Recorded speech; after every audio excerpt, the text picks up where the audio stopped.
solidify their presence, not only the top 25, but also in the NCAA tournament. There's quad one wins, and then there's these type of quad one wins with staying power. A huge opportunity for the Bulldogs here at home. It is Auburn in the blue, Georgia wearing the home white, and the Tigers have won the tip.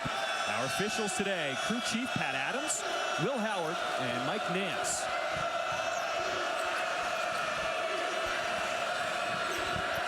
Here's Chad Bacon-Mazar, got the good start against Mississippi State. 3-ball off the mark, and it's tracked down by Tyron Lawrence. Georgia looking to push as Lawrence, first bucket, gets the scoring started. Pretty basketball. Georgia and Mike White said that they wanted to run on their own terms, which is what we saw by Tyron Lawrence. You see the starting five for the Auburn Tigers. Chaney Johnson once again getting the start without Janai Broome out indefinitely with that ankle injury. Denver Jones is an outstanding shooter. That's why you would see how closely they're guarding him. Bacon-Mazar off the screen as he looks into the student section. You can tell he lives for moments like this. Yeah, he enjoys it. A tough shot taker and a tough shot maker. You see Georgia's starting lineup: Silas Demery, Kane, Lawrence Godfrey, and Asa Newell, the phenomenal freshman. Lawrence had a tough game in their last game against Tennessee, so they want to get him going. Silas Demery Jr. has that one rejected, and a foul. Mike White in his third season as the head coach here at Georgia. And he says the biggest difference this last month, he said, it doesn't necessarily show up on the stat sheet. It's our guy, Silas Demery Jr. He is really feeling comfortable. He is coming into his own, and he understands when adversity comes, they look to him as the rock of this team. Yeah, and Shrift, it's one of the reasons why Mike White has now taken his third team from a losing season when he got there into the top 25 standings. He did that at Louisiana Tech, Florida, and now Georgia. Bacon-Mazar off the mark, and Blue Cane with the rebound. You'll see a ton of Blue Canes in the crowd as the student section has duct-taped canes for their guy, obviously Blue Cane. Shrift, keep an eye on the screens that Georgia sets. Everything they do is with physicality. Cane off the mark, and Cordwell with a good box out as Auburn gets the board. Well, that's going to be critical in this game. The ability or inability for Auburn's big to stay out of foul trouble. With Janai Broome out, the Bulldogs have much more depth on the front line.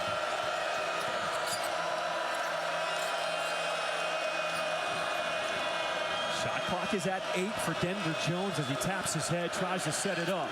Gets to the bucket, 3 seconds, and there's the steal for Georgia as R.J. Godfrey takes it away. Denver Jones with his hands up looking for a foul call, but right now, that's not the way this game's being called. Both teams going to have to play with physical toughness. Kane for 3, and it rims out.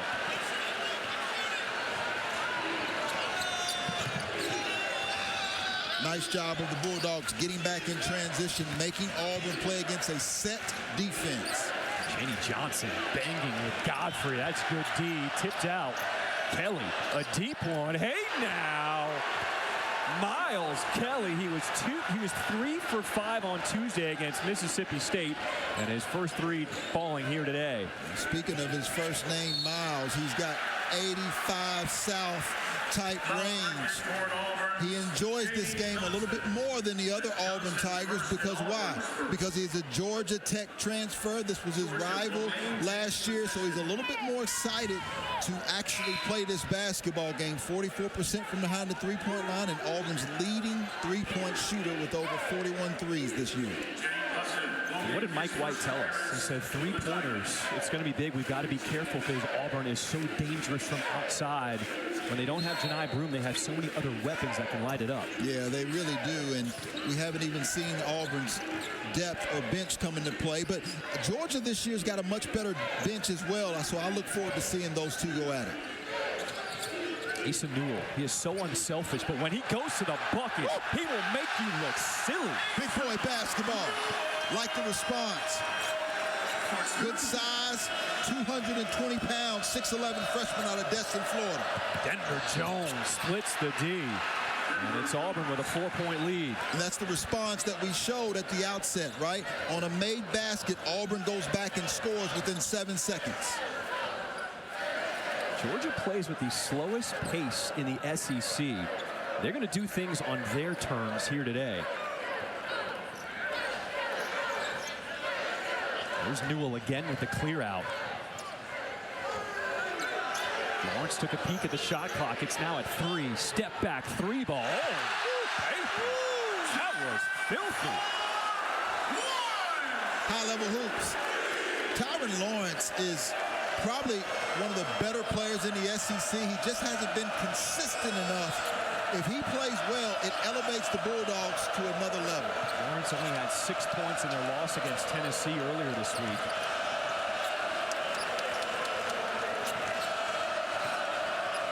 Hudson off the bench. He will try a 3 off the mark. And it's Kane getting there for the board. Solid box out that time by Blue Kane.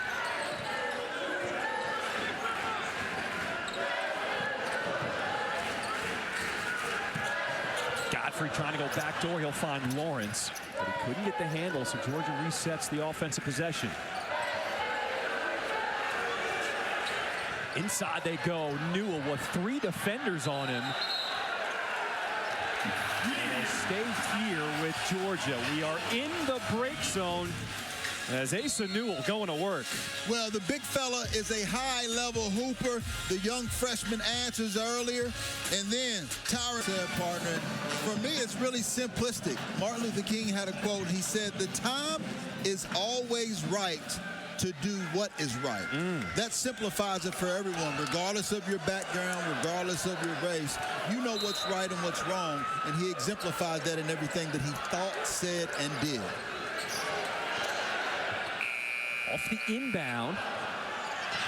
And there's the offensive rebound for Newell. Puts it up, gets his own miss. And Baker Mazzara taking it away. And will keep the possession alive for Auburn off of Newell. So that was an interesting transaction because it showed where the strength lied of Georgia, which is on the offensive glass, and it showed where Janai Broome is probably going to be missed the most.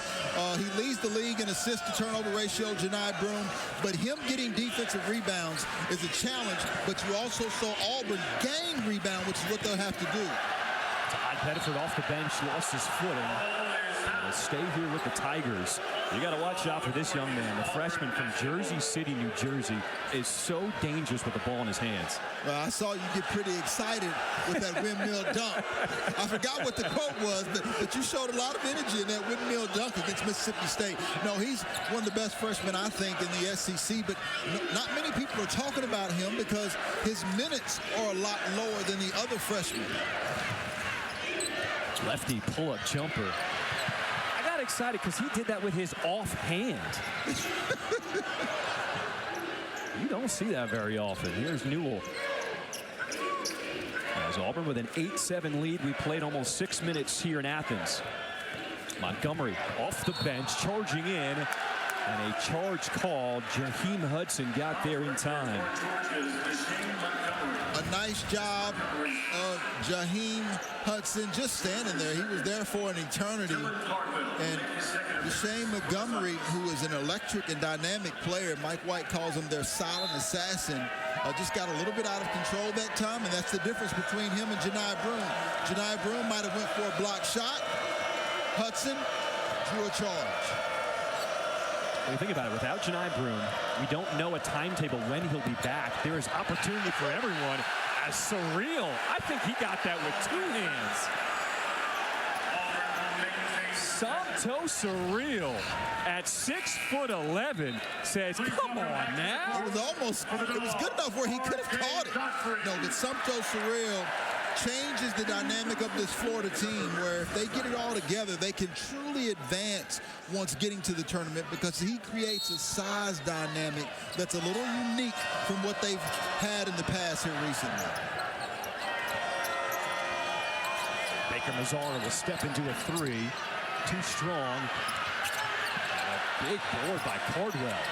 Pettiford, and he rattles one in from deep. Yeah, he's strong, and you hear some of those, what Bruce Pearl calls Auburn witnesses when that shot goes down. Stegman Coliseum needs to answer that. Terrific inside-out action by the Auburn Tigers off of the offensive rebound. See Auburn blitzing the ball off those screens as LeFew had to pick up his dribble, and now they get the steal out of it.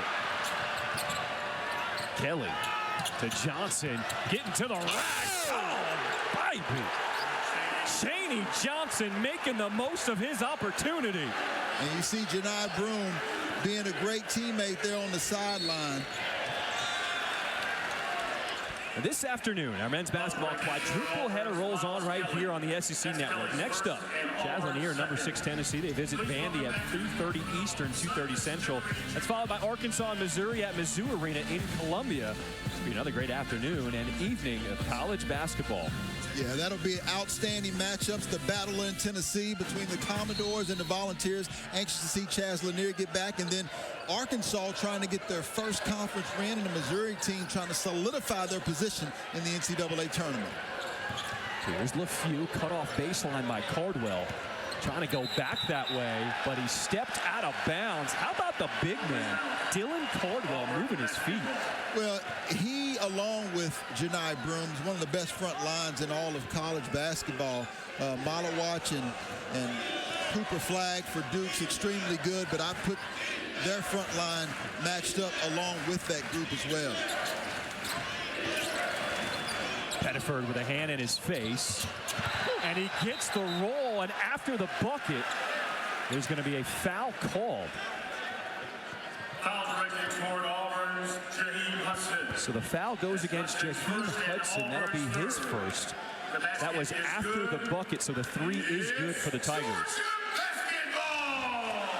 Jaheim Hudson, actually his aunt gave him the nickname Turtle because they said he moves so slow. But what I love about Turtle is the fact that he backs down from no one. He's played 11 games this season, averaged about 6.5 minutes, but he's taken advantage of the role and opportunity that he has with Janai Broome out of the lineup. Here's Demery Jr., his runner off the mark, and it's Pettiford with the board. Pettiford, so much poise for a freshman, and he's gotten more and more playing time since his explosion that game on the road at Duke. Here he is again, shooting a 3, and he will be fouled. Yeah, you just can't foul Tahad Pettiford like that. And as far as Chaney Johnson, nice shot fake, one leg, nice finish at the rim. And for Chaney Johnson, he says, Janai Broome, take your time. I got it right now, big fella. I got this. Bruce Pearl talked about it. He said, we can't come in and get guys in the state of Georgia like we used to. Getting guys like Asa Newell, Tyron Lawrence to come back. The job that the AD has done, the job that Georgia at large, is a testament to the improvement throughout the entire SEC. Before we went to break, Tahad Pettiford was fouled shooting a 3, so he makes the first of 3 free throws. As we look a little closer to the freshman from Jersey City, New Jersey. 2024 McDonald's All-American, had that game we talked about at Duke. Got him more playing time in the following game against Richmond at home. And now he's all the way, he's got 8 points. Well, he's special. And, you know, we look across the country, and obviously people talk about Cooper Flagg. They talk about Ace Bailey, Dylan Harper, Casper Shakachonis. There's a lot of quality freshmen in college basketball, but this guy is not getting talked about enough. And because of the scoring that they do not have with Janai Broome out, I think his role increases and people start to learn a lot more about Tahad Pettiford. All right, if you're Georgia, Auburn in the midst of an 11-0 run, how do you get back into this game? Well, first of all, you got to start turning over the basketball. They've got 3 turnovers here early, not a lot, but that's how they lost the game in the second half versus Tennessee. With the style that they play, they just have to get shot attempts, which allows them to get to the offensive glass as well. Demery Jr. left his 3 short. And goes back to Auburn. And that's the one challenge when you look at the Georgia Bulldogs. You know, Silas Demery, a 33-point career, a 33% career three-point shooter, shooting 36% this year. I think they need to pound the basketball inside. And one of the reasons why Auburn's on an 11-0 run. Pettiford looks at the crowd. He can't wait to release it. He is feeling it here at Georgia. And now Auburn actually puts the pressure on. They're quicker defensively without Janai Broom in the game because Chaney Johnson is just more athletic in regards to speed and quickness. He just doesn't have the inside presence and probably the basketball IQ and height that Janai Broom has. Georgia has not scored their last 6 possessions. Here's Demery Jr. trying to get by Jones. Pull-up jumper, and he will draw the whistle. Tahad Pettiford as a freshman. Now watch it here. Most of the time, he actually just uses his bounce to gather.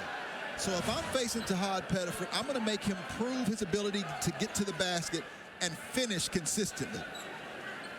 Silas Demery Jr. to the line for the Dogs, shooting 2. So Demery Jr. can now end this run for Auburn at the free throw line with 2 coming up. Well, he's named the SEC's all-freshman team, led freshman in starts overall in SEC play. But what I like best about Silas Demery is as a sophomore, he plays well beyond his years. He's got a big body, you know, 6'5", 195 pounds. Reminds me not as big as Bruce Thornton at Ohio State, but a nice, solid body where he can control the game from right there at the free throw line. He's just got to knock those down. He was 1 of 2 from the line.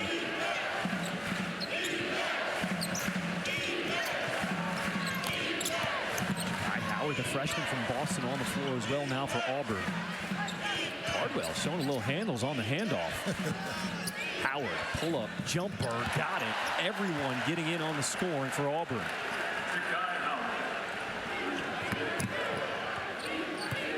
Largest lead of the game for Auburn as we approach 10 minutes to play in this first half. Kane probing. Challenged at the rim. And Surreal, it is knocked out of bounds. It'll stay with Georgia.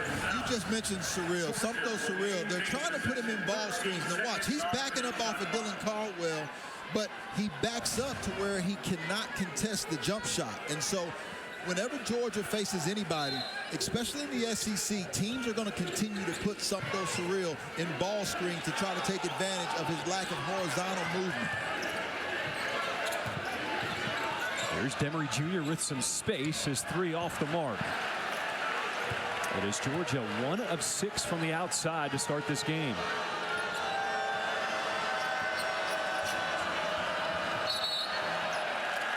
And a 10-second backcourt violation as Pettiford was not able to get it across the timeline. Superman showed a little Clark Kent that time by Tahad Pettiford. You know, he's a freshman on the road. Give credit to Segment Coliseum. Think about it. You know, Georgia undefeated in Segment Coliseum and have done a sensational job at filling this arena up. They've got the students here towards the floor now, made all the necessary adjustments. And for Coach Mike White, they're behind right now, but they can't get it back in one play. I think they have to pound the basketball inside. All right, so Asa Newell, the freshman sensation, back on the floor for Georgia. Let's see if he gets a touch here.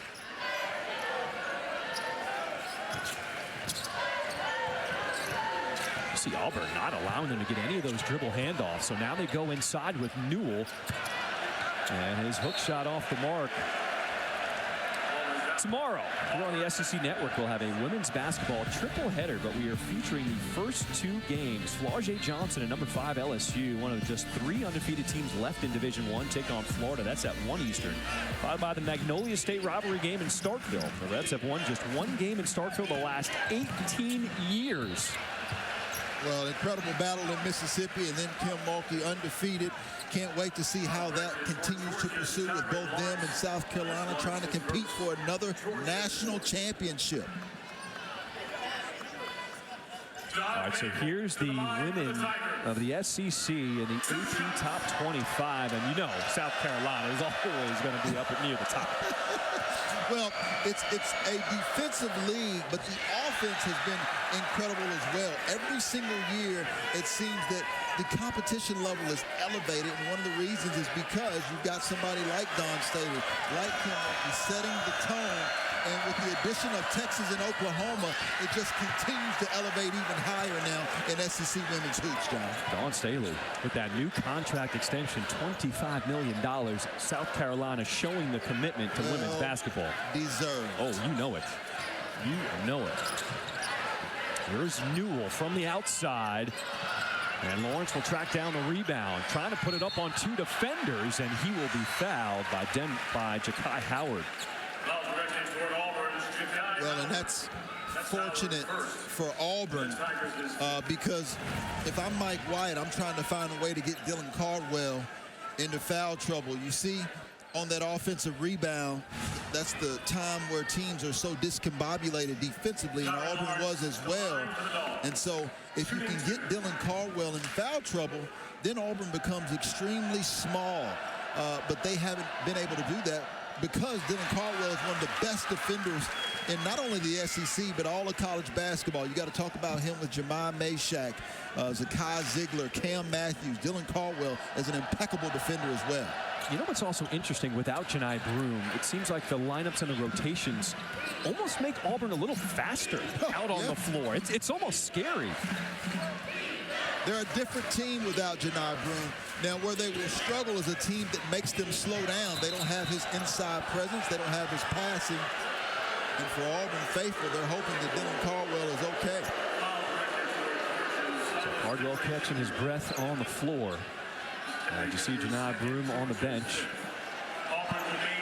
Foul called on Demery Jr., his second personal. What actually surprised me about Janai Broome is the fact that they said he actually leads the league in assist-to-turnover ratio. How many big men lead the league in assist-to-turnover ratio? And you see those numbers averaging a double-double, but the assist, 3.2. His assist-to-turnover ratio is 2.8, and then his block shots. The fact that Auburn's #1 and still able to dominate like they've done up to this point in about, 50 minutes of play is pretty impressive.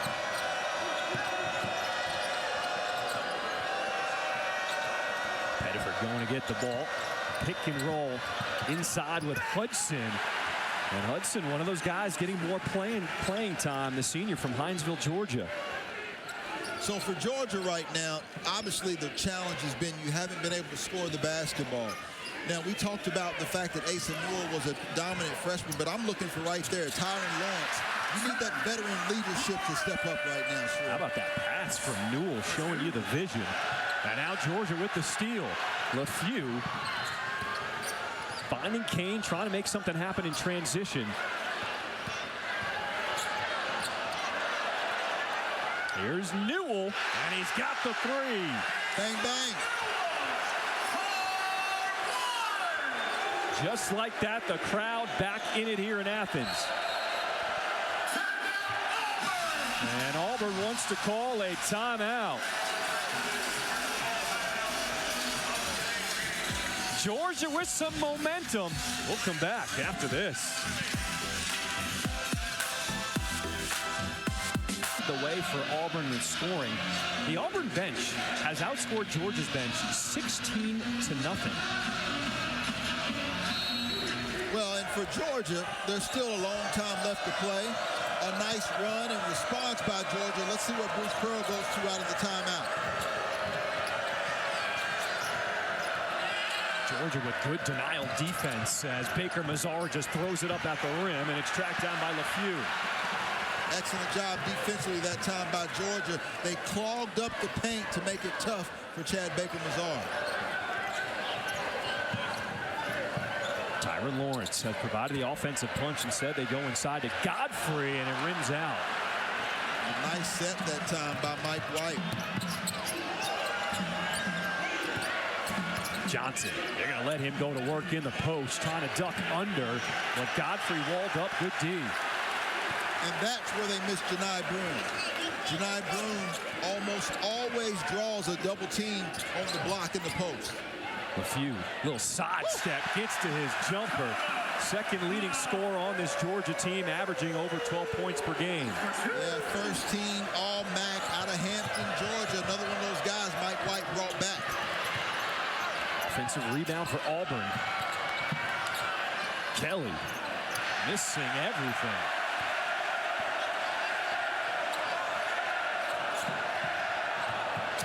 Nobody stops Lawrence as Godfrey with the rebound, and he gets to the free throw line. Dakota LeFew, he and Deshane Montgomery at Mount St. Mary's actually had 26 and 23 points when they played against Georgia. So Mike White says, let me get those guys on my team this year. Both of those guys bring different characteristics to the team. Dakota LeFew, their best three-point shooter on the year, has made the most threes of any Bulldog.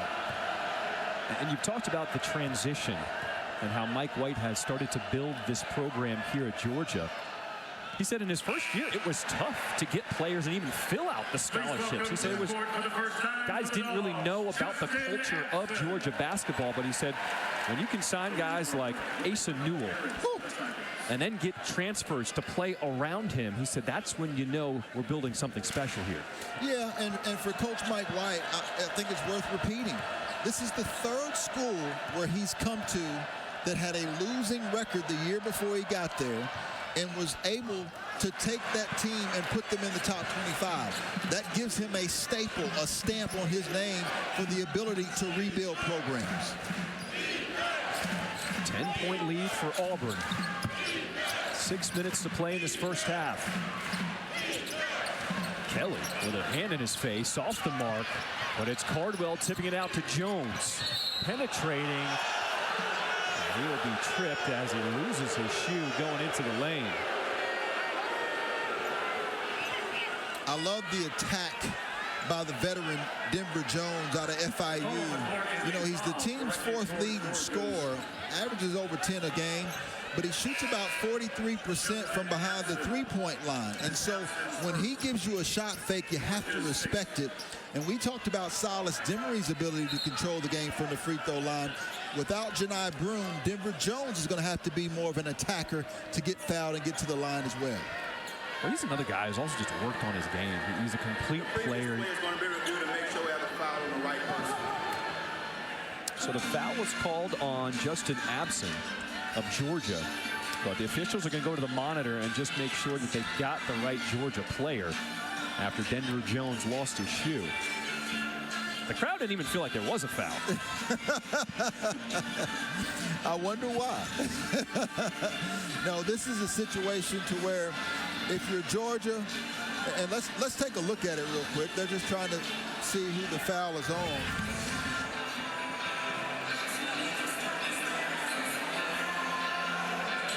Yeah, it looked like it was on Tyron Lawrence, who reached in. That's the right call. Yeah. Number 7 and right. The call stands as called. The foul is on number 7 white.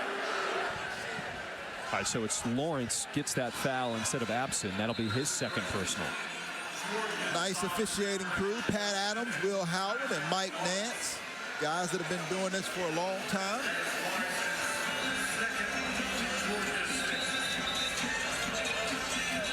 So Demery Jr. and Lawrence now both have 2 fouls for the Georgia Bulldogs. And that's a critical foul. Tyron Lawrence got his 3rd foul early in the second half at Tennessee before Tennessee went on a 11-1 run. It ended up being a 25-6 run, but he's a critical piece for Georgia. I like Mike White trusting the veteran, leaving him in the basketball game.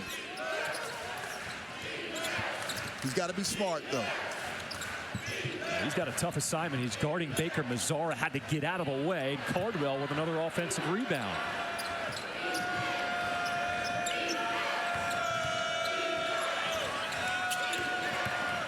Chaney Johnson. Oh, he finished that one. Might have had to leave the gym on that one. A little and one action. Here's Surreal trying to go back at him. Abson protects himself. Reversal on the lane. That's what I mean. Need that interior pounding of the basketball by Georgia. They have a distinct size advantage on the interior. A 9-0 Georgia run to cut the lead to 8. Johnson loses the handle. Still banging with Surreal. And Surreal rolling up. It's going to be Georgia ball.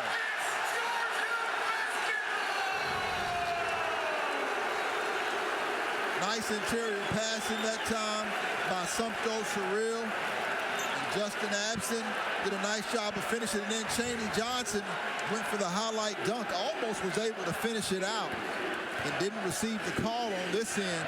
Game very physical right now, and Stegman Coliseum's getting behind their Georgia Bulldogs on this 9-0 run. Surreal not a threat from the outside, so he hands it off to LeFew. Pump fake, elbow jumper, counted. Spike squad is loving it. The lead down to 6. Jones trying to answer, too strong. Cardwell again. Kick out is to Miles Kelly. Can't get it. Baker Mazara another chance. His floater no good. Fighting for the board, and it's Kane with it. Doesn't have numbers, but just flows by everybody. Blue Kane, count the bucket on the goaltend.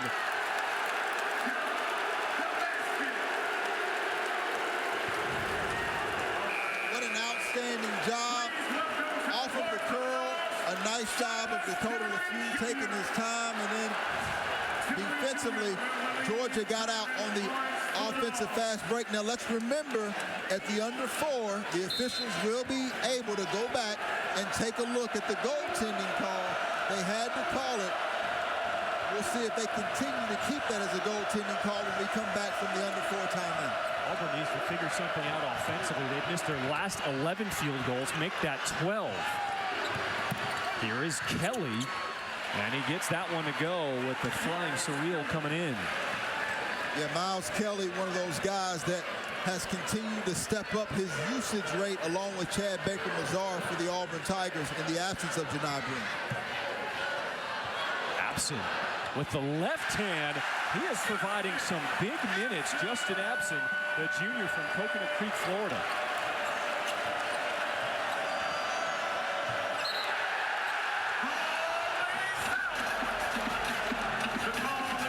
Now the officials are going to talk it over to see whose ball it is. We will have the decision when we come back. Right now, Sumto Surreal matches up with him much better, but Dylan Caldwell, 6'11", 255 pounds, the biggest guy on the floor right now. Asa Newell's a quality freshman, but only 220 pounds, so he's got him by about 35 pounds.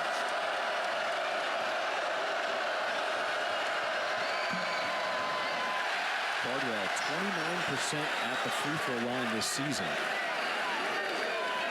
Well, he's one of those guys that's been there and done that. 146 games today, career games that he has played. So he's got all the experience in the world, and he'll need to be a leader on this team. He misses them both, which continues the drought for Auburn scoring. Their 17-point lead down to 4. We mentioned at the outset that this game was going to be about pace. Georgia's comfortable. They've been playing with their pace now. That's why you see the press by Auburn. They want to try to speed this game up so that they don't have to face a stationary set defense of Georgia. Chaney Johnson getting a little too physical, called for the reach-in foul there. That'll put Georgia in the bonus and go to the free throw line for a 1-and-1. Mike Nance and Coach Bruce Pearl, head coach of Auburn, having a conversation. My guess is Bruce Pearl says something about the fact that it's been a very physical game, and he didn't think that that was a foul, and Mike Nance is saying that it was a foul, and that's why he called it. We can see Auburn has cooled off from the floor. Started off hot, and since 1 for 14. As Justin Abson will go to the free throw line, where Georgia is 2 of 6 as a team here so far today. Well, nearly half of Auburn's shots are three-point field goals. And so even though they have been successful from behind the three-point line, in the games where Auburn loses, they only make about 4 threes, and they shoot maybe in the low to mid-20s. In the games they win, they make 10 threes and shoot towards the high 30s, low 40s. The lead is down to 3 as Auburn has missed 13 of their last 14 from the floor. Pettifer, nice pass inside, couldn't handle it. So the point guard gets it back, launches a deep one off the noggin of Abson, and Kane trying to push the pace, but loses it. Turnover. Wait, excuse me. They're going to say it was tipped out, and it'll stay with Georgia. As Pat Adams, the crew chief, is now going to call for some help and correct it. It will be Auburn ball. Yeah, good teamwork by this officiating crew. And right now for Auburn, they're pretty emotional because Georgia's been a physical team. They don't feel like the whistle's going their way. They can't be concerned about that. They have to respond and adjust to however the officials are calling. For Georgia, you want to continue to push Auburn, be physical, make it tough on them. Here goes Baker Mazzara, can't finish in close.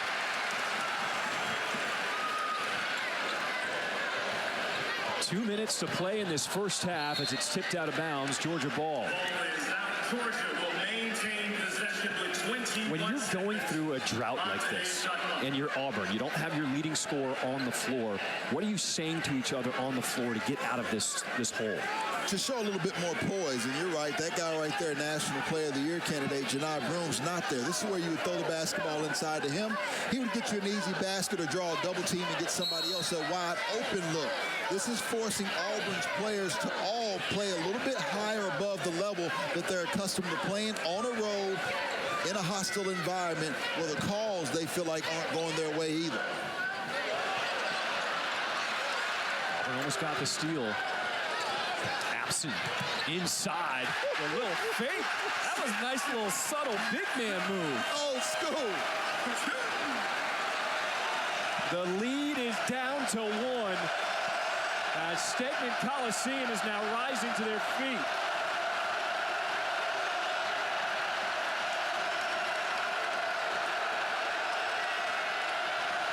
Pettiford pull up 3 ball, nothing but nylon, as he tells the crowd to be silent. Well, and that's what you expect from a promising freshman like Tahad Pettiford. And right now for Auburn, this pace still isn't to their liking. This is a Georgia type of game. They've got to get stopped so they can get out and run on the offensive end. For Georgia, continue to get that basketball inside on the interior. Use your size. Kane throwing it up, and Cardwell bats it away. 5 seconds on the shot clock. This is LeFew, 3 off the mark. Auburn go for 2 for 1 here potentially. Well, Bruce Pearl, the head coach of Auburn, was motioning to push the basketball. He understands the pace of this game being important. About that ball fake inside from Absent. Man, I love Justin Absent's game. 2024 Sun Belt Conference Defensive Player of the Year at App State, showing some offense. He's so calm. And then you see Tahad Pettiford on this other side. Asa Newell does a much better job of getting out and contesting, but he's a little too short and a little too late for the phenomenal freshman Tahad Pettiford. Kelly knocks down the first at the free throw line. I think it's very important here if you're Georgia, make or miss. It's a 2-possession game. You want to get the last shot. 4-second differential between the shot clock and the game clock. Take your time, get the look that you want, and then attack the offensive glass where they've shown some success here tonight. Auburn with some full-court press as they back off. And Georgia will call a timeout with 31.6 seconds remaining here in this first half. We will stay here alongside Damian Fishback, John Schriffen. Take me inside the Georgia huddle and what Mike White now wants to tell his guys for this final possession. Well, believe it or not, Justin Absent has the most success off of the bench. He's their leading scorer with 7 points. But one thing about Georgia is they work collectively as one unit better than anybody. So he's going to run a set play. He's going to want to take time off the clock, and he's going to remind his team to get back defensively. On the other side for Auburn, I wouldn't be surprised if they shake something up, whether that's press Georgia a little bit more or come out into a zone to try to throw the Georgia Bulldogs off offensively. We've seen the zone a few times, and it has worked, forcing Georgia into an errant 3. Yeah, it's made to disrupt, to break rhythm when Georgia gets comfortable. I will say this. We talked about Georgia getting to the offensive glass. Auburn actually has 11 offensive rebounds to 4 that have led to 8 second chance points. That is phenomenal, the way the Bulldogs have been physical all season long. Final seconds here in this first half. Silas Demery Jr. will inbound for the Bulldogs.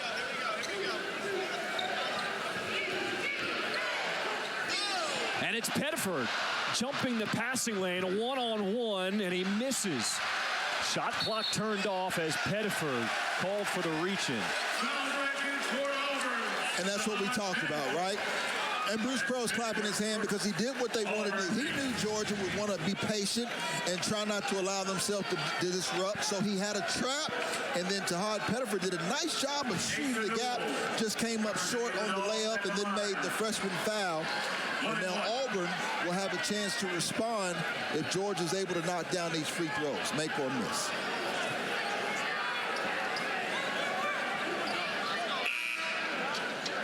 Asa Newell, a 74% free throw shooter, as Shane Montgomery comes back into the game for Georgia. Because Demery Jr. has 2 fouls, you don't want to pick up a cheap one in the final seconds of this first half. Yeah, that's smart. Asa Newell lived in Jefferson and Athens before moving to Florida when he was 10. So it's a great job of Mike White and his staff taking care of guys in their own backyard. 20 seconds to play in this first half with the shot clock turned off. It is in the hands of the freshman, Tahad Pettiford.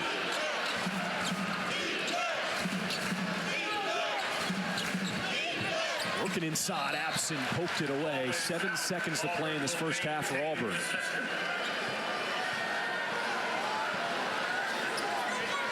Multiple weapons here. I would imagine the shot will be Chad Baker-Mazar, Miles Kelly, or Tahad Pettiford. My guess, Tahad Pettiford gets one up here. 2 seconds. More pull-up jumper blocked by Abson, and that's how we end this first half. The largest lead for Auburn was 17. It is down to 6 at the half. We will go to the studio. We sent it to our guys, and you know, this is going to be a fight in the second one. Can't wait.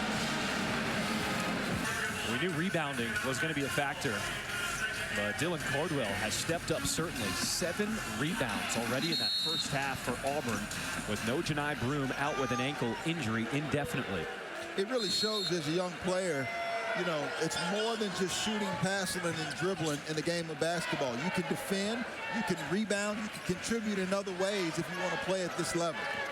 Here is Cardwell with the steal to start this second half. Baker-Mazara going one-on-one, and Newell with the length challenged him and got the stop. Now it's Georgia with numbers. Lawrence denied at the rim. Chaney Johnson, and then Cardwell at the other end with the easy slam. That's prototypical Dylan Cardwell. You know, 6'11", 255, just a nice two-handed jam. The turnovers are what got Georgia behind early in that first half. They had 3 early ones, only 1 the rest of the half. They've got to take care of the basketball. Demery Jr., the inside pass to Newell. Trying to work on the block, but he's got Cardwell, that big wall in his way, and still able to draw the foul. Well, Auburn is always best when they're attacking. A nice block that time without Janai Broome in the game. Chaney Johnson stepping up, and that offense leads to points for the Auburn Tigers. But Georgia, once again, finding a way to get back to the charity stripe. Asa Newell at the line now. Bruce Pearl said, on this stretch we're going on now without Janai Broome, we need to keep our big men out of foul trouble. That last one called on Cardwell. That's his first. Chaney Johnson also only has 1, so they've done a great job so far. Yeah, they're going to have to be judicious, and that's why you saw Coach Bruce Pearl in the first half go to a little zone, a matchup zone, try to change it up defensively, try to continue to disrupt the rhythm of Georgia, who, frankly, is last in the SEC in three-point shooting, which is why I think we'll see that zone again. Georgia now 4 of 11 from the free throw line so far today. Cardwell, wheeling, dealing. He'll find his other big man, Johnson. Kelly using the screen, trying to go baseline, puts on the brakes. Nice move. And he lost his defender for 2. Yeah, Miles Kelly, outside of Tahad Pettiford, is probably the guy that you'll see from Auburn continue to elevate his game to the most. He's a shooter, but he has much more in his bag than he showed thus far. Newell with that hook shot, rolling off the rim. And Demery Jr. with the offensive rebound. Nice scrappiness that time by the Bulldog. 50-50 ball, so critical in league play.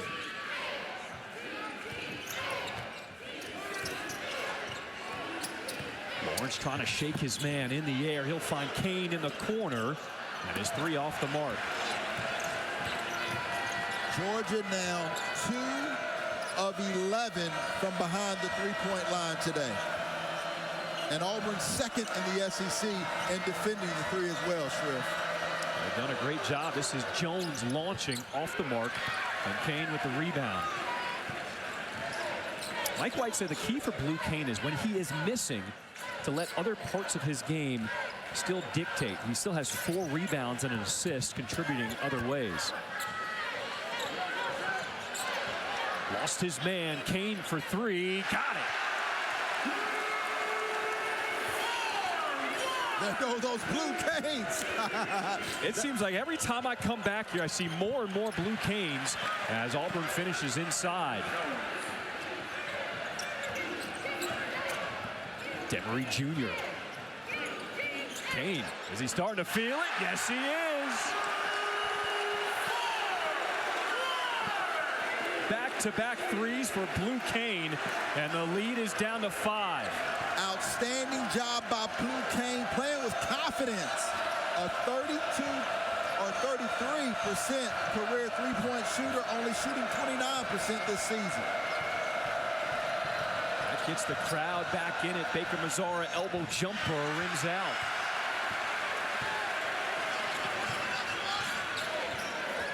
The crowd is calling for Blue Kane. Kane open, decides to put it on the deck, gets all the way to the rim and finishes through contact. Blue Kane in the building.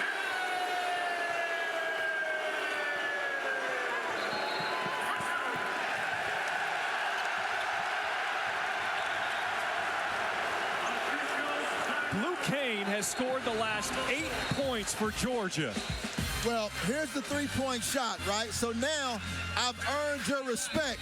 The dribble, the drive, the dish.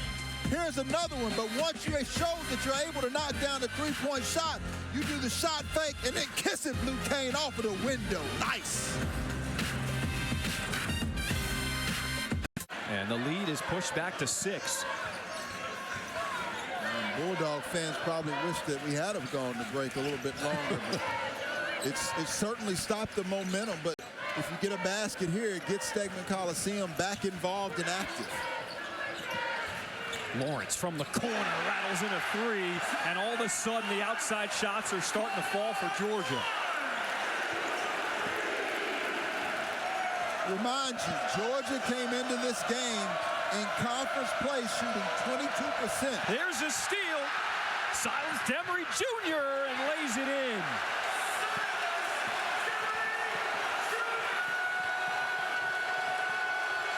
Why is Georgia 11-0 at home this season? A big part is this crowd at Stegman Coliseum.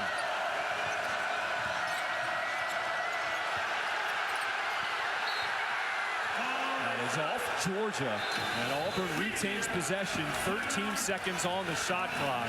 How about this D? Demery Jr. said, "Give me them cookies." Silas Demery, outstanding job of getting in the pass lane and just lays it up. Old school Bulldogs.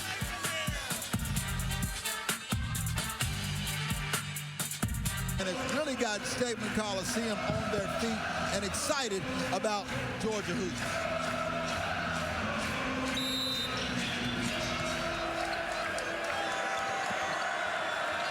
An extended 13-5 run for Georgia right now. Inside, out of the timeout. Nice play as Jaheim Hudson finishes at the rim.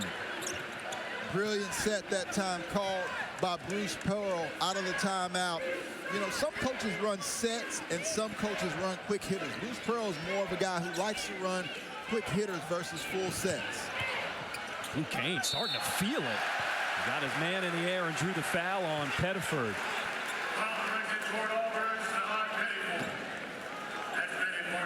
Nice job with the rub that time. And you see out of the break, a nice screen and roll. There was no help side.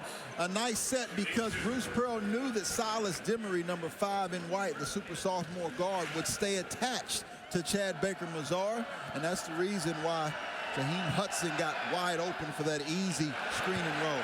What is going on with the free throw shooting of Georgia here today? 4 for 12 from the free throw line. We do see Blue Kane heating up. He had those 2 threes and a bucket, 8 points in the second half.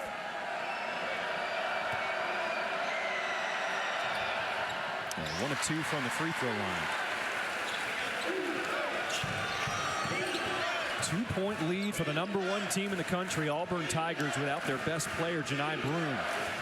Pettiford, a little hesitation. Step back, 3 ball. Oh, that is just silky smooth to Hod Pettiford. If you don't know, you better find out. Well, he's a guy who struck me when I went around practices and saw the other freshmen, whether it was Trey Johnson or LeBaron Philon, to Hod Pettiford in that same conversation. Just gifted, talented, and loves to work.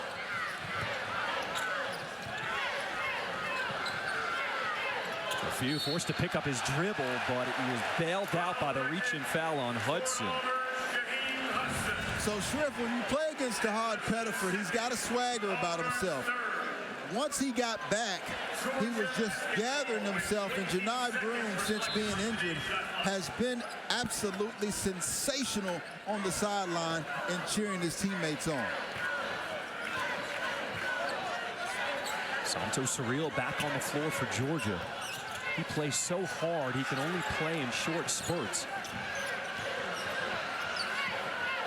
Demery Jr. lines up a 3. Kane offensive rebound, missing the putback. Surreal keeps it alive, and now Kane will be fouled. That's all effort by Georgia right there. Well, it's effort and size.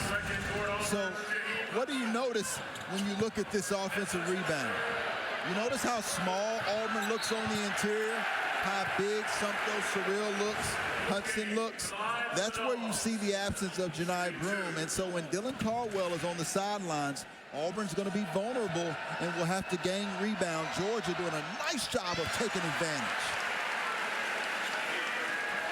See Dylan Caldwell, he's actually wearing a different jersey right there in the number 40 because his normal number 44 got ripped. That just shows you how physical things have been inside against Georgia here today. Yeah, good call, partner. You mentioned the free throws for Georgia. That's a team that's been shooting 78%. As you see the finish by Surreal, that's what I'm talking about. Bruce Pearl's going to have to get Caldwell back in the basketball game. We have a 2-point ball game here in Athens. The switch, Hudson rolls to the rim, a scramble on the floor. Chaney Johnson trying to corral, shrugs off the defender and gets the timeout. As Auburn will have 10 seconds left on the shot clock. Well, we talked about how Auburn was vulnerable to see Dickie B back in college basketball. It's so good because he was the one that set the standard a long time ago. Many have tried to duplicate or copy him, but there's only one Dick Vitale. He would love an environment like this. 2-point ball game. Auburn with the ball. Shot clock's at 4. Pettiford had his shot blocked by LeFew. Here's Johnson, just does beat the shot clock. No. The officials say we will go and review it. So the question, did Chaney Johnson get the shot off in time to beat the shot clock buzzer? Sure.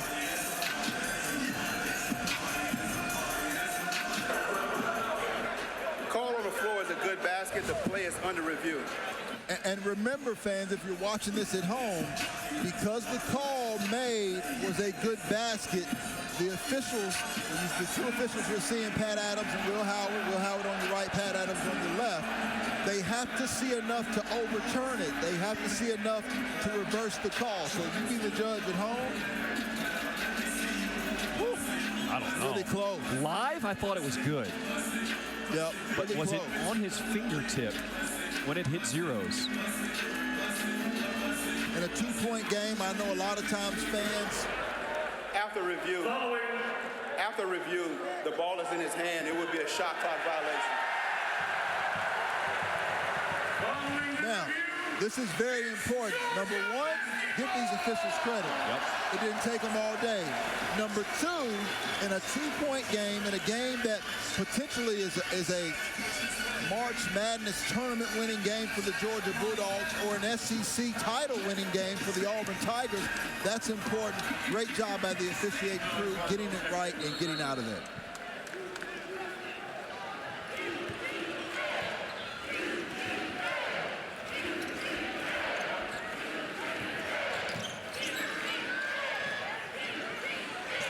Got to remember, Shrift, the Bulldogs have not led this basketball game since 2-0 at the very beginning of the game. Absence hook shot off the mark. I'm going to say that's Auburn ball. Felt like, to your point, Auburn had a couple big shots early in the game, building that huge 17-point lead, and they did it from the outside. Yeah, they started out right 5 of 9 from behind the 3-point line, Shrift, but then they went 1 of 6. And so I think Auburn's going to have to, in their new identity, find out how to get to the paint off of the bounce. They've got guys who can get to the rim, but they've been settling from behind the 3-point line today. Mazzara getting a lot of attention as Surreal called for a foul. This afternoon, our men's basketball quadruple header rolls on right here on the SEC Network. Next up, Chaz Lanier at number 6 Tennessee visit Vandy at 3:30 Eastern, 2:30 Central, followed by Arkansas and Missouri at Mizzou Arena in Columbia. Looking forward to another great afternoon and evening of college basketball here in the SEC. Yeah, that Tennessee Vandy, 2 surprises. Baker Mazzara just leave up that follow through. Hey, you got a little excited on that shit. Everything he does it with a flair. And you know I'm all about it. Oh, I like this trap. Double teamed, and Georgia forced to call a timeout.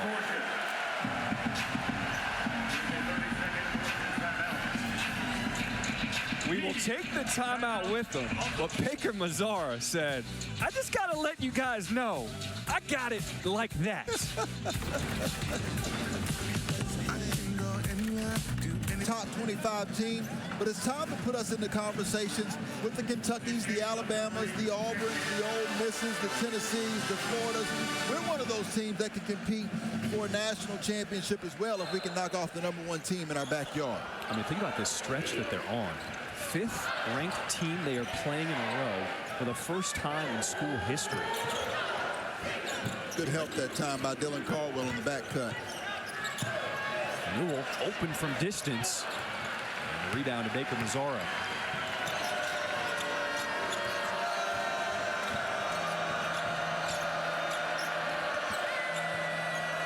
Bedford with 18 points leading the way for Auburn. Backdoor cut, Baker Mazzara all alone for the jam. Another quick hit at that time by Coach Bruce Pearl. He's found something in regards to the way that the Bulldogs are pressuring, and he's relieving that pressure the best way you can, which is via backdoor cuts.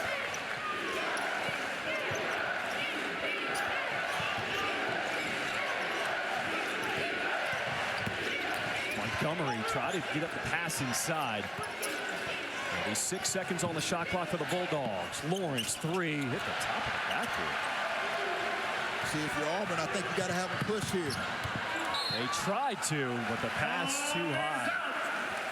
Yeah, they're trying to do pushes, but in the half court doing a much better job of execution. Look at that old school give and go, but it was the screen that was set by Dylan Caldwell against Sumter Surreal, which allowed Chad Baker Mazzara to get open.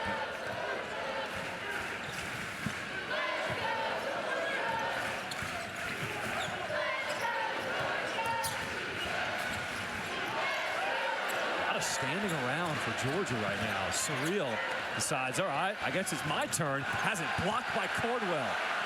There was a switch where Asa Newell could have taken advantage against Chad Baker Mazzara. They couldn't get him the basketball. Baker Mazzara, he wants the clear out because he is feeling it. Chad Baker Mazzara rising to the moment.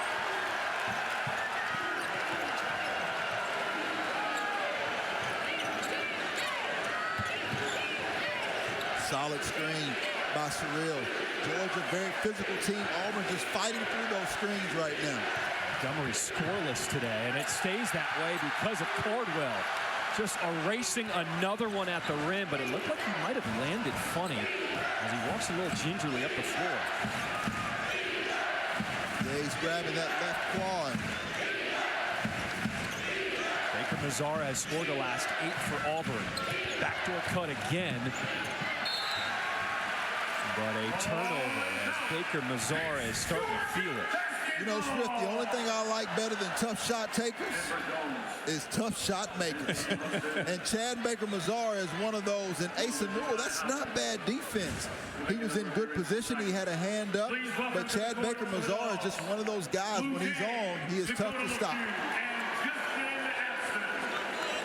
So he will get a breather along with Cardwell as Hudson and Howard come back on the floor for Auburn.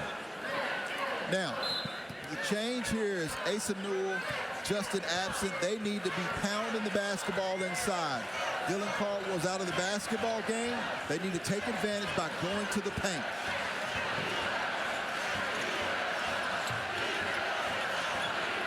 There's Blue Kane. He went on a run to start the second half. Gives it up to Newell for 3. Got it. Or do that, Mr. Fishback.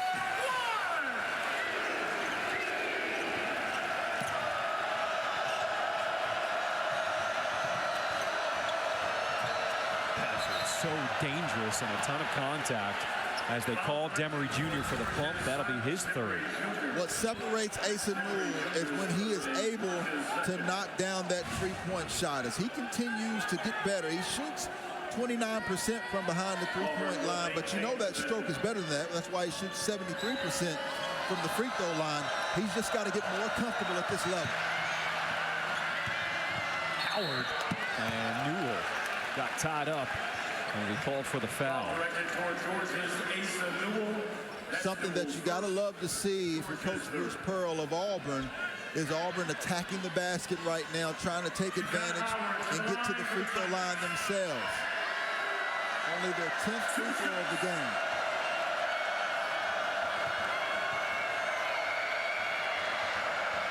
Kai Howard, the freshman from Boston, Massachusetts, knocks down the first. Jakai Howard is a highlight waiting to happen. You've seen some of the best dunks in all of college basketball this year. 2024's Kings Hawaiian National High School Slam Dunk Champion. So my kind of guy. No doubt. Oh, if he gets one, I'll just sit back and let you do what you do. 8-point lead for Auburn. Under 9 minutes to play in the second half. Sets the screen. Kane doesn't use it. Really good defense this trip so far by Auburn. Newell tried to slip, but it was Auburn getting the steal. Pettiford trying to take control of this game. Slicing through the D. Missing at the rim. But a turnover, and Pettiford gets it back. He now has 20. 50-50 balls. We talked about it. Auburn just wanted it more on that trip. Georgia's got to stop being loose with the basketball. As you say it, another turnover. 9 turnovers in the first half, 10 in the second half against the Volunteers, which is what allowed that game to get away from them. 3 straight trips down the floor with a turnover for Georgia. As Howard through the legs, 3-ball off the mark. Georgia trying to cut the lead back to single digits. But 4 straight turnovers gives it back to Auburn. A 10-point lead here at Georgia. Come on back with us. Listen, you see right now, Auburn, huge game. We talk about them competing for an SEC championship. That win by Alabama keeps them in the SEC title run. And Ole Miss, not a surprise to many people, though. Both Slay and I both picked him at SEC Media Days as a sleeper team in the SEC. Hudson couldn't corral the rebound. It'll go to Georgia.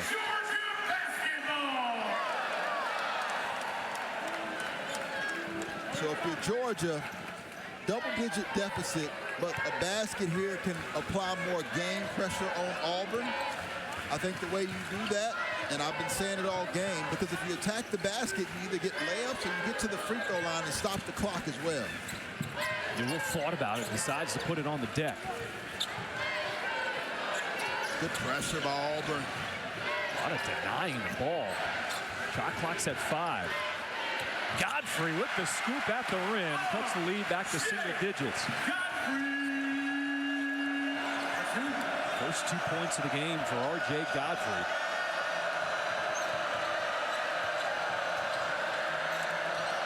Now it's Georgia's chance to deny the ball. Kelly, free throw jumper. Pushing the lead back to 10 for Auburn. He's in double figures with 11. Yeah, the Stone Mountain, Georgia native is going to be that guy. I think he's the one that steps up his game the most in the absence of Janai Broome. Godfrey was calling for it on the block. Now they get him a touch. Banging.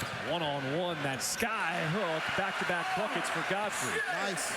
Plenty of experience on the Clemson team that was knocked off by Alabama in the NCAA tournament last year. Woo! Go ahead, young fella. Kelly did everything but the finish.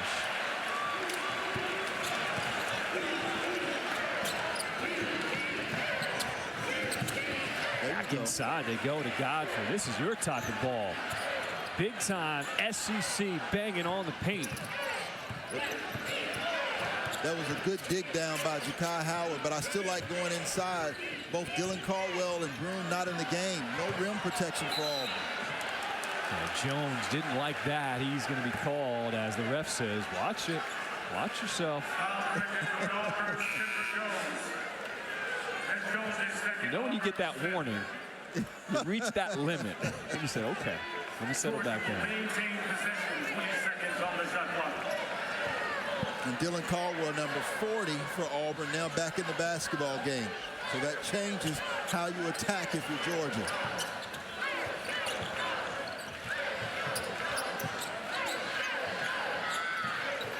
Curling is Lawrence with the shot clock at 6. Newell sets the screen for him.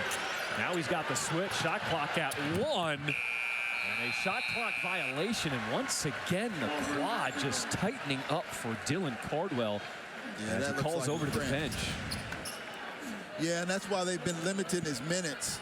What a block that time. And you can see his leg cramp up. That's why he's straightening it out right now.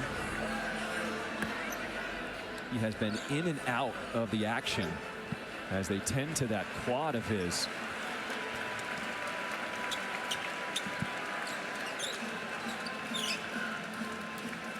And this is not what you want to see. You're already down Janai Broome. Yeah.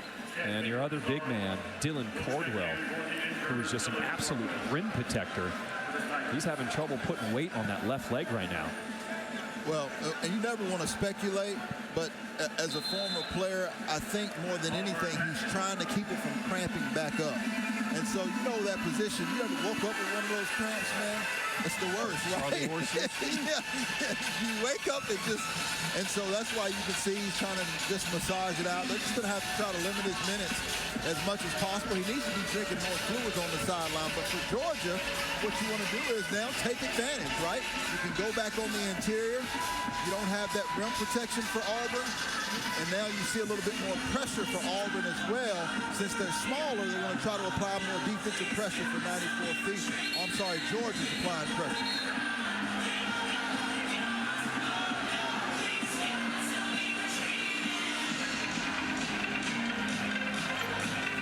Like Pearl being ushered back to his bench. Pat Adams said, come on now, Bruce. You can't do that. You can't come out that far. That's better than coaching right there. So I do what I can get away with up to that line. Nice job, Auburn, with numbers coming out of the press, but they can't finish with Johnson at the rim. Yeah, but I like the attack if I'm Auburn, and it's an opportunity for Georgia. Georgia's still, though, not getting any easy offense. I think they've got to get more offense before this defense of Auburn sets up. Look at Howard getting on the floor. It stays with Georgia. With 16 seconds on today's shot clock. Well, I asked Chaney Johnson on Tuesday night, I said, who do you look to step up in the absence of Janai Broome? And we were interviewing him, and he said everybody. And that's what you've seen so far, whether it's Ja'Kai Howard, Chaney Johnson, Miles Kelly, Tahad Pettiford, Chad Baker-Mazar. Each and every guy stepping up right now for the Tigers. Inside with Newell. You got to be able to score, big fella. Off the mark, tipped out by Godfrey. LeFew gets it back to Newell. Oh, watch out as Newell throws it down. Doesn't even miss a beat. That's where the Bulldogs need to go the rest of the game until Dylan Caldwell gets back in this game. Pettiford had his pass tip. Johnson now gathers himself in the paint. Working against Godfrey, throws it up and a miss.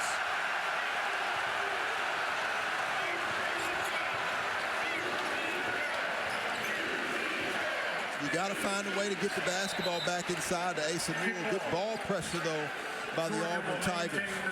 20 seconds reflected on today's shot clock. Asa Newell uses the shot fake. Thank goodness that Chaney Johnson doesn't get hurt. That's not a foul. Well, he actually moved away from the contact. If he had jumped into Chaney Johnson a little bit more, then it would have been a foul. He actually avoided Chaney Johnson, which actually saved Chaney Johnson, but also kept him from getting the and one. Usually when you see a guy upended, going over the top of somebody. Yeah. Well, you've got to make that contact. You've got to go through the guy. Unfortunately for Chaney Johnson, he didn't, because he could have gotten hurt pretty bad. Godfrey in the corner will just throw it off the Auburn defender to save it. 17 seconds on the shot clock. Maintain possession. 17 seconds now reflected on today's shot clock.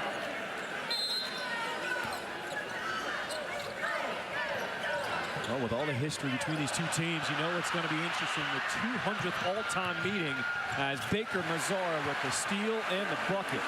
We've seen the three, and now we see the D that we were talking about. Defense by Auburn, relentless, like Tigers, attacking on every possession now.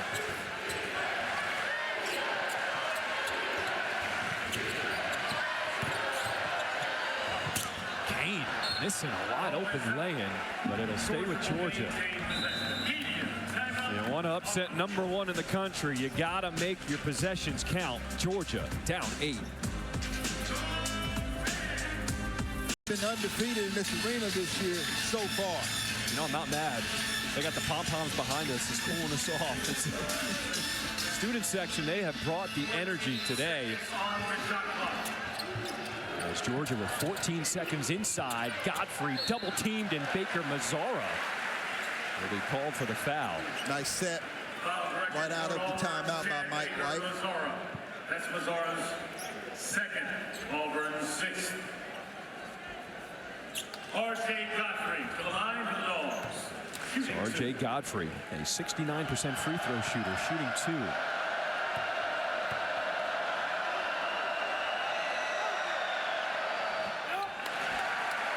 Tomorrow, here on the SEC Network, we'll have a women's basketball triple header, but we're featuring these 2 games. Flau'jae Johnson and number 5 LSU, one of 3 undefeated teams left in Division I, taking on Florida at 1 Eastern. Followed by the Magnolia State rivalry game in Starkville. Yeah, LSU, nice trio. You talk about Michaela Williams, and of course you always have to mention Anisha Morrow, a double-double machine. Both of those young ladies had 20+ in the win last game as well. Free throw shooting has not been good for Georgia tonight. From Mazara. Decides to back things out. He says, I'm going one-on-one. With his left, had it pinned. Tyron Lawrence says, not today. Love the defense that time by Tyron Lawrence. He could do more of that. He needs to do it consistently.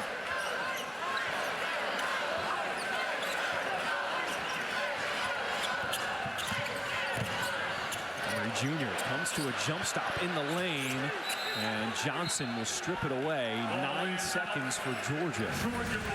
Chad Baker-Mazara is 6'7", but he's only 180 pounds. And I love the fact that Tyron Lawrence isn't allowing him to get space, and he has a little conversation for him. Chad Baker-Mazara says, good block, okay, good block, baby. See, I like that from Baker-Mazara. He dishes it, and he can take it, He's right? matured so much since being thrown out that Yale game. I think it's one of the better narratives that we're not talking about in college basketball. Newell with the and one.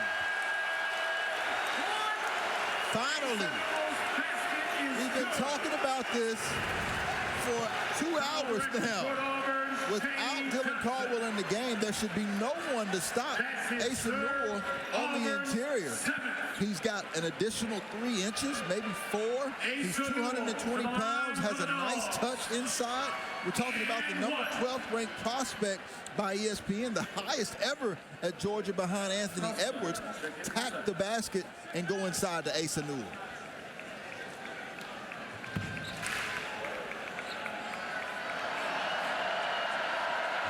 41% as a team at the free throw line for Georgia today. The high archer falls and converting the three-point play.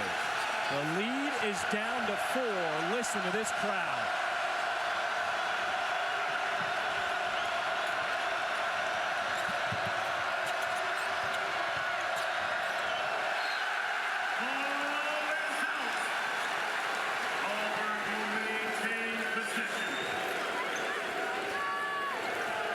Again, this is where, if you're Auburn, you could throw it to Janai Broom.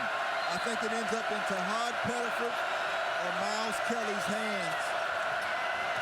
Pettiford going to work. Defender on his hip, no problem. Pettiford's got 22 to lead the way. Yeah, they are not like us is the message that Jahad Pettiford sending to the other freshmen across the country. We told you that he's been waiting in his cocoon, waiting to turn into a butterfly. He's done that here today.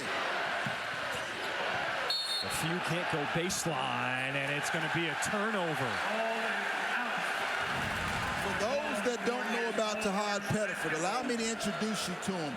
Either hand, that's right. The southpaw can go right or left, and he is excellent. I called him a poor man's Kenny Anderson, but he's more athletic. He's just as shifty and showing his ability to go to the basket as well as shoot the three-point shot. Jahad Pettiford having a game of his life. 22 points, a career high for the freshman. And we've got almost 2 minutes to play. Denied by Newell. 15 seconds on the shot clock for the Tigers. I love it. One freshman to another freshman. It's not sweet down here. You can't get it that easy, young fella. An outstanding job of giving Georgia the rim protection that they need. Janai Broom, the only man up on the bench for Auburn.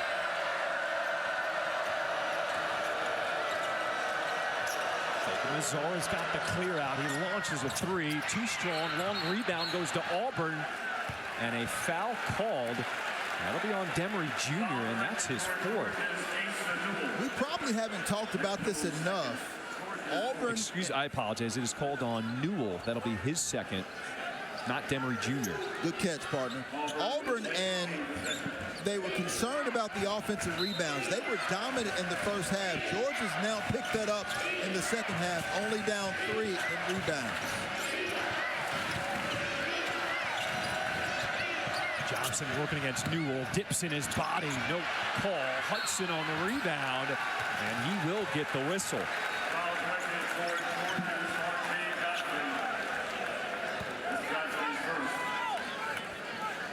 First foul on Godfrey. As Auburn, 6 of 11 from the free throw line as a team here today. Well, Hudson is 6'7", 220 pounds senior out of Hinesville, Georgia. But he spent time at SMU as well as Georgia State. When you take a look at a guy like Chaney Johnson, he spent 3 seasons in D2 at Alabama Huntsville. So the guys that are getting to play now that play behind Janai Broom are hungry. They waited for this opportunity. Short on the first one. Huge free throw here because it would take it from a 2 to a 3 possession game with 1:46 left.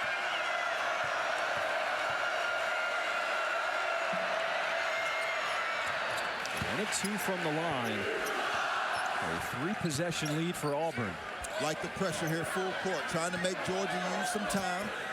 They don't want to lose anything. If you're Georgia, you got to be judicious, but the clock is certainly your enemy right now. Both teams with 2 timeouts remaining.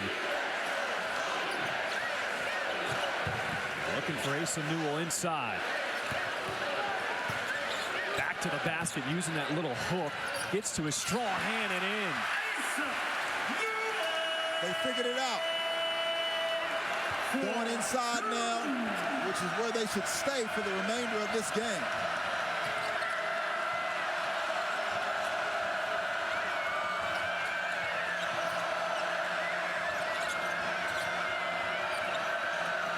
Auburn running clock. Shot clock's at 10. And Bruce Pearl deciding to take a timeout. Well, you called for it.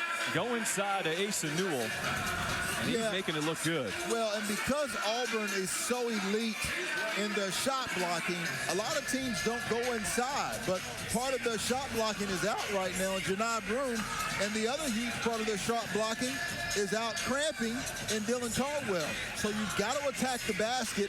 And I love the fact that Coach Mike White is going into the interior and trying to use Asa Newell and his size at point-blank range. Now, it was Auburn who called that last timeout. There was a lot of passing on the perimeter. Bruce Pearl deciding he wants to draw something up. What are you thinking here with 10 seconds on the shot clock coming out of the timeout? Well, 2 things that Auburn's all-time leader in wins, Coach Bruce Pearl, is thinking right now. Number 1, he realizes the importance of this possession because it's a 2-possession game. So he just wants to get a score and remind his team to attack the glass.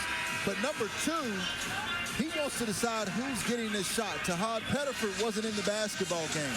I don't know if he'll put him back in or not, but I think the ball ends up in the hands of Chad Baker-Mazar, who's been electric, or Miles Kelly, 2 veterans, and then he's also got, of course, Denver Jones, but I expect the shot to come from the backcourt. See Janai Broome giving some last-minute words to his teammates as they take the floor. And now Georgia breaking their huddle. If I'm Georgia here, it's somewhat of a gamble, but I may throw something at Auburn that they don't expect. Now, you don't see Georgia doing this a lot. Mike White has changed it up in his time. 1-3-1, 2-2-1, full-court pressure. And I don't know if he wants to do it with this team, but it wouldn't be a bad idea because you then create yourself an opportunity to get a turnover and score against a defense that's not set up in transition of Auburn. Let's see what Auburn drew up in the huddle with 10 seconds on the shot clock. 1 minute remaining. Kelly curling off the screen, and he is fouled at the rim. Love it. That's something that we also talked about early in the second half, Shariff. The fact that because Auburn does not have a Janai Broome, and they really don't have a proven low-post scorer now with him out of the basketball game, how do they get inside presence? Well, Bruce Pearl has now drawn up curls and ball screens and demanded that his team attack the rim. Miles Kelly, an excellent free throw shooter at 86% on the season. Uses every part of the rim to get that first one. Well, excellent is what you would typically say, but when you see Chad Baker-Mazar that hit 51 in a row, he's pretty good, right? I'll give him his flowers. No doubt. I'm hating, right? I got to stop hating on that young man. Under a minute to play, Auburn up by 7.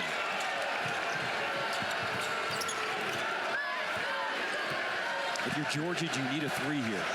You don't need a 3, but you need to score quick. Demery Jr. gets downhill, no whistle. And on the rebound, jump ball, possession arrow goes to Auburn. Now, with a 7-point deficit, I mean, you have to foul here. You've got to extend this basketball game. And so right now, the question is who you foul. We already talked about Chad Baker-Mazar. You definitely don't want to foul him. Denver Jones shoots 88% from the free throw line. Tahad Pettiford 92%. So it's really hard to come back against Auburn. Jenny Johnson is the worst free throw shooter on the floor. Well, they're going to foul Pettiford. who's one of the best. That shows you the type of coaching that Bruce Pearl does, though. He knew Chaney Johnson was the worst free throw shooter, but he set a play for Chaney Johnson to get it and then throw it to Tahad Pettiford. The Auburn fans who have made the trip are standing on their feet. Bruce Pearl calls them the road witnesses, and they have continued to make their presence felt at every arena that the Auburn Tigers have went to, including the Maui Invitational this year.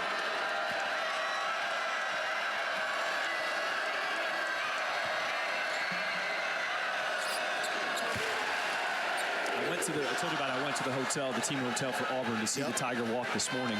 And I talked to some of the fans and said, how did you even know where their team hotel is? Auburn fans are crafty.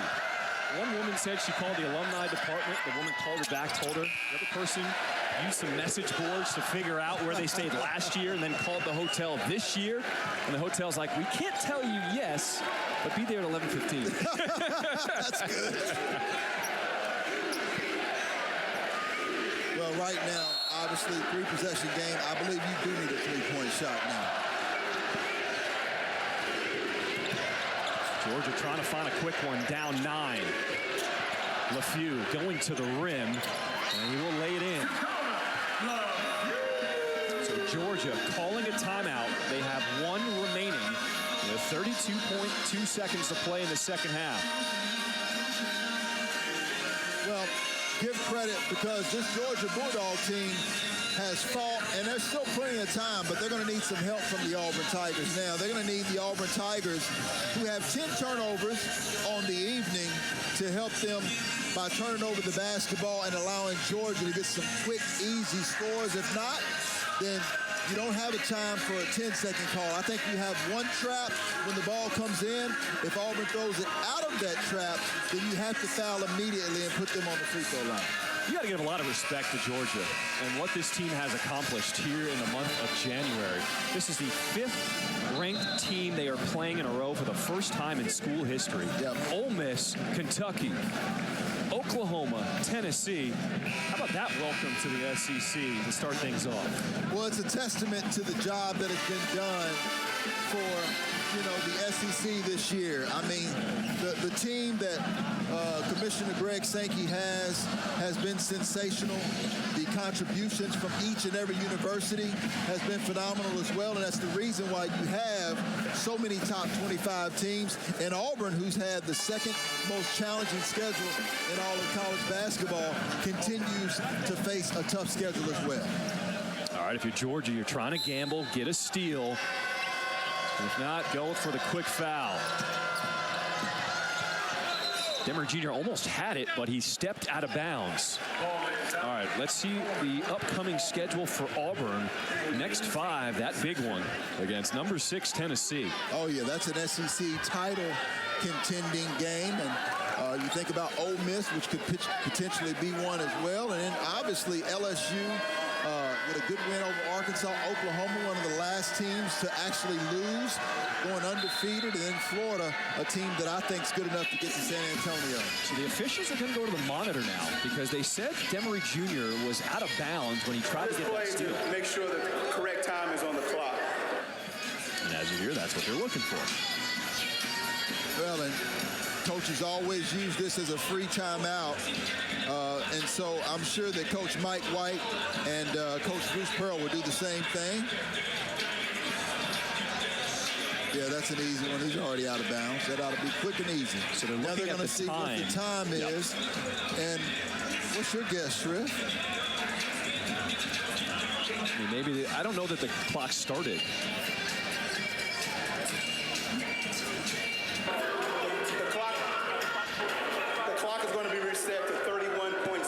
Half a second. So it did start there. Just need to add a little more time onto it. So 31.6. Doesn't change too much. You still need a gamble and come up with a steal here if you're Georgia.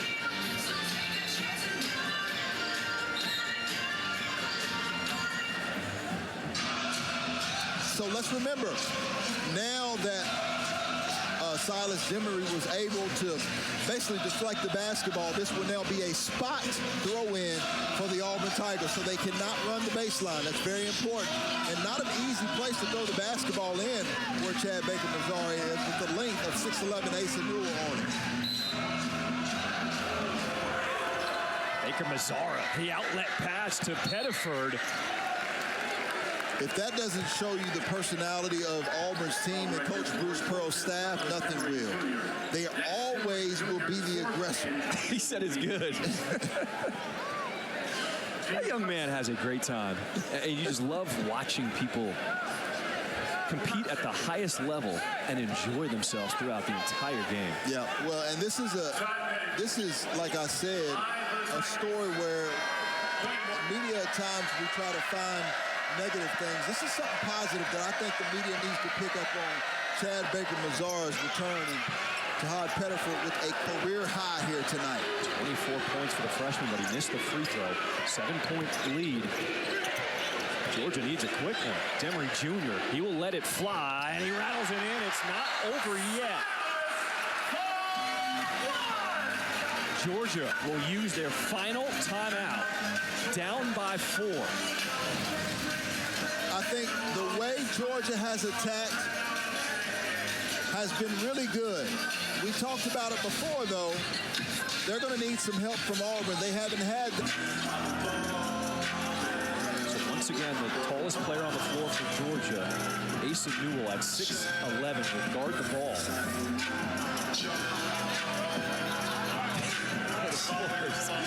Baker-Mazara having some words. Yeah, made baskets so he can run the floor or run the baseline as you see now. Try to get the trap. Instead, it's a foul.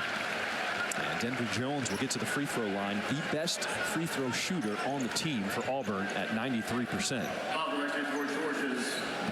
Yeah, Denver Jones, excellent. And the job that he's done has been sensational. The FIU transfer hasn't taken a free throw here tonight. And so give credit.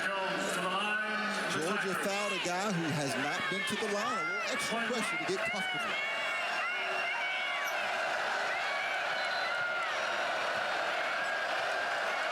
One for Denver Jones.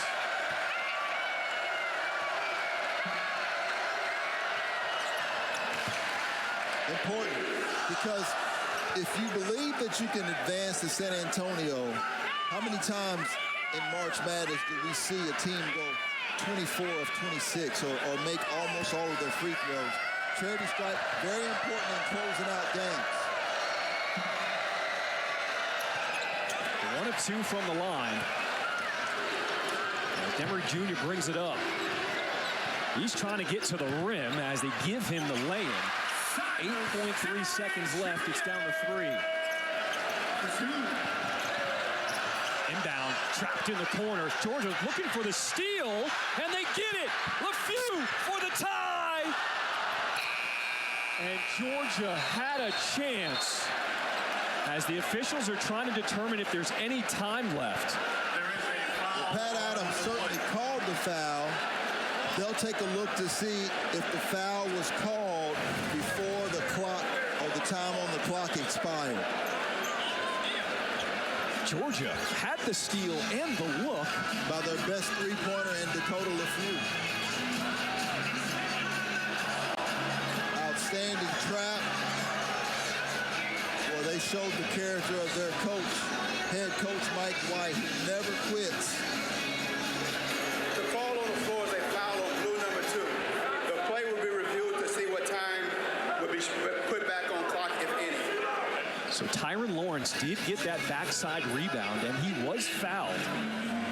And you just heard the officials are now going to try to figure out if there's any time left on the clock. Sure. You know, we're watching this live, wondering what Georgia's doing because so much time is ticking off the clock, but they came up with that steal. Yeah, they gave themselves a chance.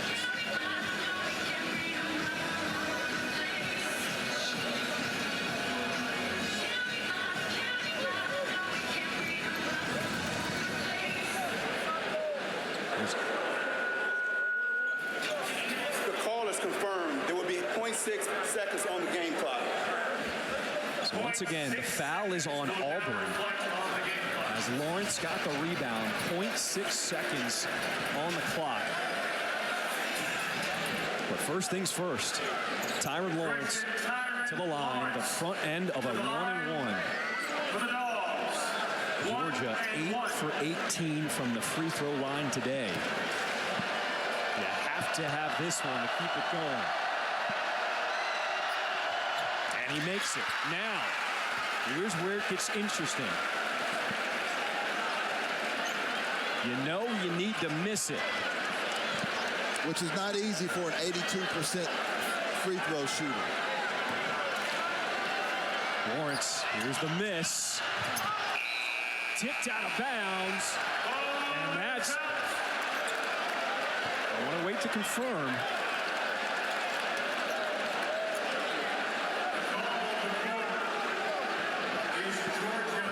So the call is Georgia basketball. And the question is there still time on the clock? It looked like there should be some time left, and that was off Chaney Johnson. The call on the floor is Weiss basketball. The player's under review to make sure that the out of bounds is correct and the time on the clock. So the time on the clock is going to be extremely important because, number one, if it's Georgia's basketball... We know it's Georgia's ball. What's going to happen is... Well, Pat Adams just said he was going to confirm that it was the Georgia's basketball and then time on the clock. But what's most important here, if you're Georgia, is how much time is on the clock. Because if you're above .03, then they're going to be able to catch and go up with it. I think that's what you can do anyway, but if it's less than .03, then it's going to have to be some type of tap, which is what I would probably do if I was Coach Mike White anyway. I'd throw it towards the basket, allow my big guys to try to tap it in because I have a distinct size advantage, and then either I tap it in or I get a foul called. Either way, it keeps me in the game. Let's see the lineup that Georgia will put on the floor.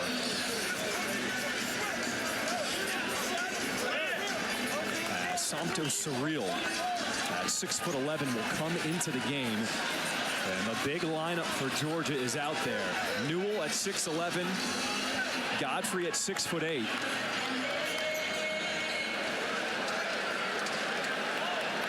After review, the call is confirmed. It's Weiss basketball. It's going to be 0.3 seconds on the game clock.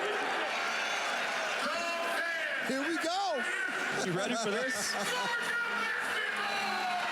Georgia ball, 0.3. It has to be a tip for Georgia to count. You cannot catch and shoot.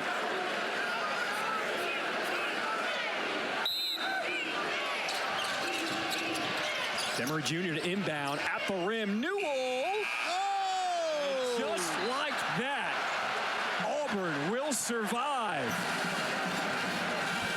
70-68, but this one went down to the wire.